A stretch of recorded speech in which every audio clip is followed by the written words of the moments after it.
Hi guys! Today I just want to talk about something that people ask or wonder about. Why do so many Filipinas end up with older foreigners? And when I say older, I mean really older sometimes. And usually they are white men. You rarely see a Filipina being with a black American guy or African guy. It's almost always like white guys from Canada, US, Australia, or Europe. So now I'm not here to judge, okay? I just want to share what I've seen, what I've observed or noticed, and what many Filipinas tell. So first reason is stability. So a lot of Filipinas, especially those who grew up in the province, they actually dream of a life that's stable and comfortable. Not rich, not fancy, but something safe and better. And with older foreigners, they already work hard.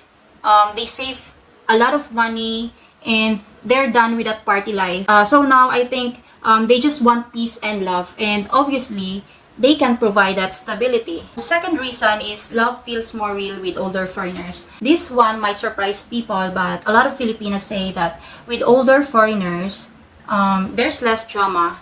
Like, they're not playing games anymore. They're not trying to get back with their exes. They're not ghosting you, or they're not acting like boys. So I think older men are more direct. They just say what they feel, and if they love you, they will tell you. And Filipinas, of course, appreciate that. And here's something that not many Filipinas admit.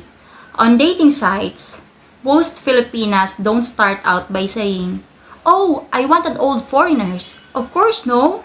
But after months of chatting, waiting, and getting disappointed by younger guys who aren't even consistent and who just flirt for a few days and then later disappear, of course, Filipinas get tired. Then along comes an old foreigner who is serious, consistent, and ready to take things to the next level quickly. So, of course, she will go for it.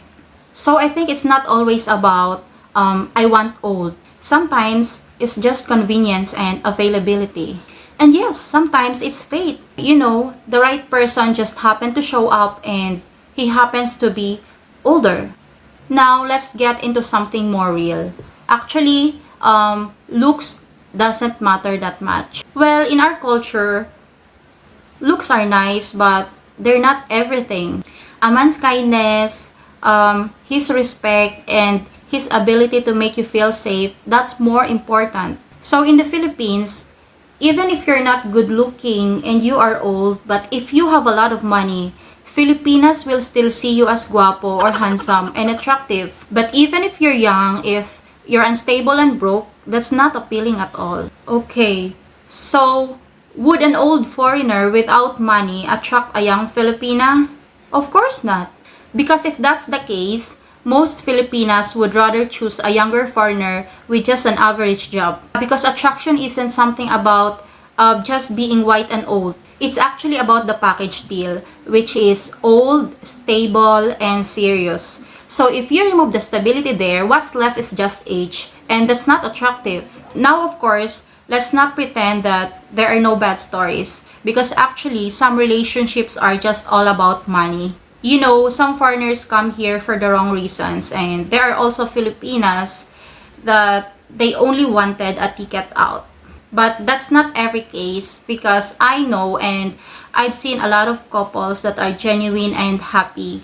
You can even see that the Filipina is glowing, and the foreigner, even if he's old, is like 10 years younger because he's happy and he enjoys his life in the Philippines. But here's the disadvantage part.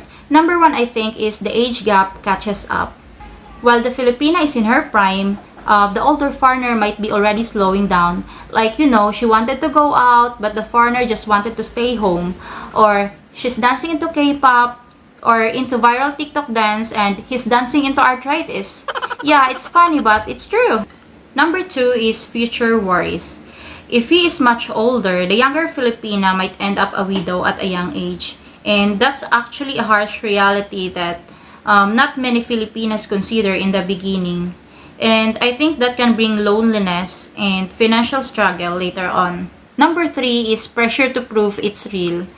Sometimes the couple feels like They always need to prove to everyone that their love is real, especially online or social media.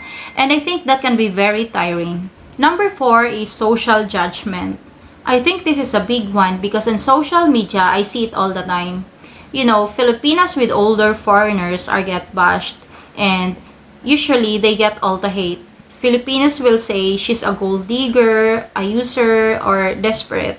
And Westerners will say that he just bought her. When in truth, they're both choosing the relationship.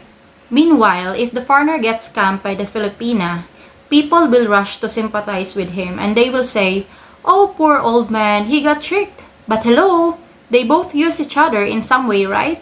So, Filipino wants stability and the foreigner wants a young, beautiful woman who wouldn't even give attention to him in the West. So, the truth is, the old foreigner is actually lucky. Yes, because in the Philippines, he is suddenly with a young, gorgeous woman half his age. So, who is exploiting who? Maybe both? So, what's the truth? The truth is, these relationships aren't always about money. And they're not always about love either. So sometimes they're both. Sometimes it's survival and sometimes it's fate. Older foreigners offer stability, seriousness, and opportunity while Filipinas, who are younger, are bringing in youth, devotion, and energy. So they're both getting something out of it and that's the reality. So next time you see a young Filipina with an older foreigner, don't be so quick to judge. Just think that maybe she found her soulmate or maybe he treats her better than anyone ever did or maybe they're just both happy. Because in the end, it's all about choice and it's about how you make each other feel. And if both are benefiting, then maybe or just maybe, it's not exploitation. Maybe it's just the way how their story was written. So that's my take on it. What do you think? Do you agree or disagree? You can share your thoughts, but remember, no hate because every love story is different. So thank you for watching guys and see you next time.